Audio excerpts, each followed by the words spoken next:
Uyg'urlar Erdo'g'anni qandaq yaxshi ko'rdi? Abdure Abduvali Ayub. Erdo'g'anға tunji qitim qoyil bo'lgan vaqtim 1995 yil edi. Bu Erdo'g'anning shahar boshlig'i vaqti bo'lib, shu chaqda Istanbuldagi bir bog'chiga peshqadam da'vogar Aysa Yusuf Alptekinning nomi berilgan edi.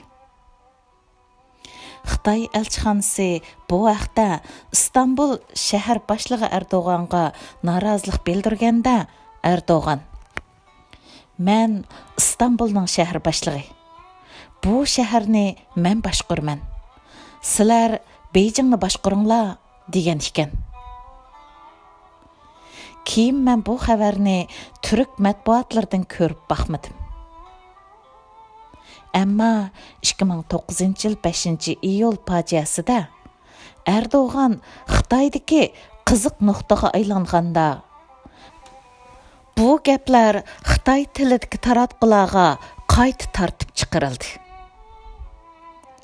Erdo'g'an 5-iyul fojiasida ko'rsatgan jasorati bilan chet ellardagi Uyg'urlarni emas, adolatni yoqlaydigan dunyoni qoyil qildi. Turkiyadagi turklarla emas, dunyodagi barliq turklar o'rnidan dast turib, ko'chalarga qarab saldak aqdi. Zulmdan g'azabga kelgan turklar Turkiyada emas, G'arbdagi ellardimi Uyg'urlarni qo'llab namoyish qildi. Erdo'g'anning haqqoniyligi vatandagi Uyg'urlarni hayajonga silib, Turkiya qizg'inligi savdolikqa aylandi. 2011 yil oktabrda Xotanga borganimda Gumunay bozordala Turkiyaning kiyim-kechaklarini sotadigan 6 cho'ng do'konni aylangan edim. Turkiyada 6 oydan ortiq turibmi, yeb baqmagan Marash marojnesini Xotan shahrida tetidim. Shu chog'dagi Xotan, Aqsu, Ko'rla, Urumchi va Qashqarlarda qilgan tekshirishlarimda tijoratchilar foyda azroq chiqsimi, Xitoyning melini sotgandan o'zimizning melini sotayli deyishgan edi. U yillarda Uyg'ur uchun Turkning meli o'zimizning bo'lib bo'lgan edi. Erdo'g'an 2012 yil aprelda Urumchiga keladigan bo'ldi. Qandaq bo'lgan kishilarimiz uning konsul ko'chasidagi No'g'ay masjidda namoz o'qiydiganligini bilibapti. Erdo'g'an keldi degan kuni kechda bir aka og'inam menga telefon qilib: "Ukom, Urumchiga dikkida chiqsizlar. Masjidda bir kecha Erdo'g'an uchun duo qilib tunaymiz. Atsi namozga kelganda Erdo'g'an bilan ko'rishib olamiz" degan edi. Bu gaplardan ta'sirlanib bir narsa yozay deb o'ltirsam, har qaysi shaharlardan do'stlarning Erdo'g'anni ko'rish uchun Urumchiga qarab kechalab mashinada yo'lga chiqqanligiga doir xabarlar telefonimga yig'ib ketdi. Bu ahvollarni ko'rib, sal sagaklashib o'ylanib qoldim. Bir siyosiyonga bu qadar savdolik normalmi? Men 2005 yilning oxiridan 2006 yil tomizgacha Anqara universitetida ziyoratchi tadqiqotchi bo'lib bir mezgil turgan bo'g'achqa Turkiya siyosati va siyosiyonlar haqida belgilik tushunchaga egidim. Turkiyadan qaytgandan keyinmi Erdo'g'anning nutqlari va ish faoliyatlarini faxrlangan holda kuzatish odatimga aylangan edi. Ko'rgan vaqtim uzargancha uning so'zlaridagi izchilsizlik, pozitsiyasidagi o'zgarishchanlik, so'ringa qarabla to'qib chiqiladigan paketlar va asossiz boshqalarni ayblashlar manga samimiy tuyulmagan edi. Shu sababdan Erdo'g'an Urumchiga kelgan axshimi Erdemga talpinamdoq Erdo'g'ang'imi degan temada qisqa yozma yezib bir munbarga qo'ydim. Bu yozmamga Uyg'urdan %100% g'azab yog'di. Bo'libmi Turkiyada bir mezgil turgan va o'qigan qadinas do'stim, pidakor inim Erkizat Barat qattiq qarshilik qildi va darhol yozmani to'rdan yuyishni talab qildi.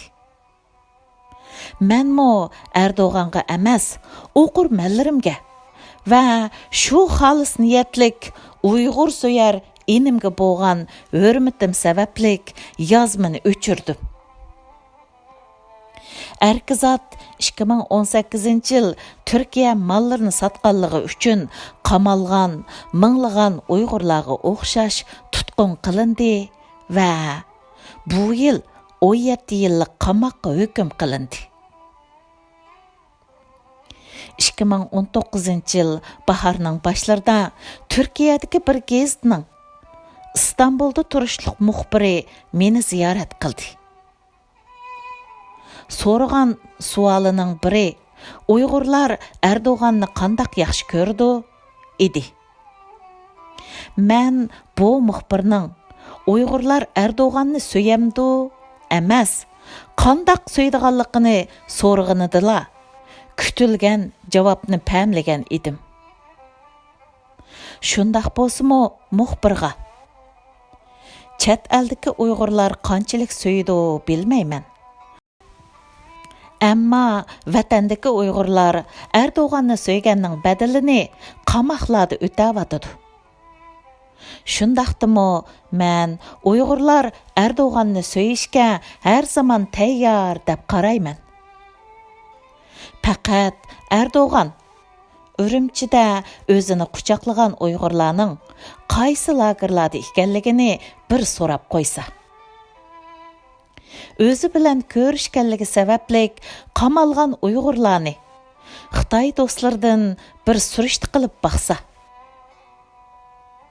O'ziga bir kecha duo qilgan kishilarning biri bo'lgan turmadagi Qurbon Ahmad hojimning Turkiyadagi ballarga ishlash ruxsati bergan bo'lsa, Uyg'urlar yanala Erdo'g'an va Turkiya deb o'lib berishga doim tayyor deb javob bergan edim.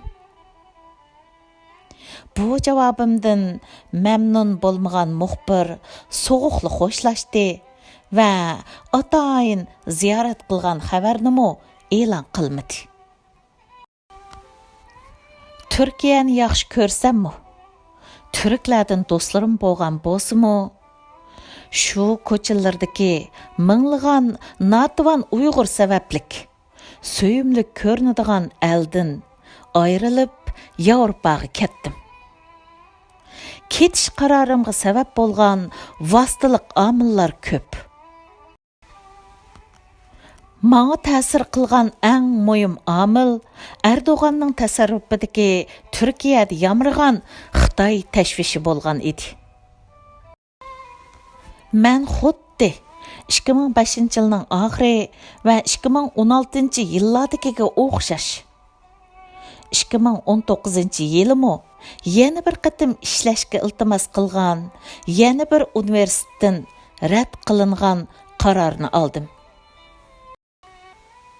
Maktabning qabul qilmaslik sababi biz bir davlatga mansub organ bo'lish sifatimiz bilan sizni qabul qilsak, davlatimizning Xitoy bilan bo'lgan munosabatiga salbiy ta'sir ko'rsatadi ekan. Biz bundaq tavakkulchilikka qaramay sizni qabul qila olmaymiz degan javob bo'ldi. Hozir men taratqularda Türkiye va Uyg'urlar degan temadagi xabarlarni o'qisamla, Erdo'g'anning Sharq Turkistonning bayrog'ini tutib turgan 90-yillardagi holati va qayerdan qayerga keldi Turkiya degan naqshini mag'rur o'qiyotgan va o'zini qo'llovchi jamoatga o'qitayotgan 2019-yildagi holati ko'z oldimda selishtirum bo'lib kelib oladi. Bu selishtirma bizga Erdo'g'anning qayerdan qayerga kelganligini, Turkiya demokratiyasining qayerdan qayerga kelganligi, Türk xalqining qayerdan qayerga yetaklanayotganligi haqida so'zlab berdi. Tugidi. 2019 yil 3-iyul Parij.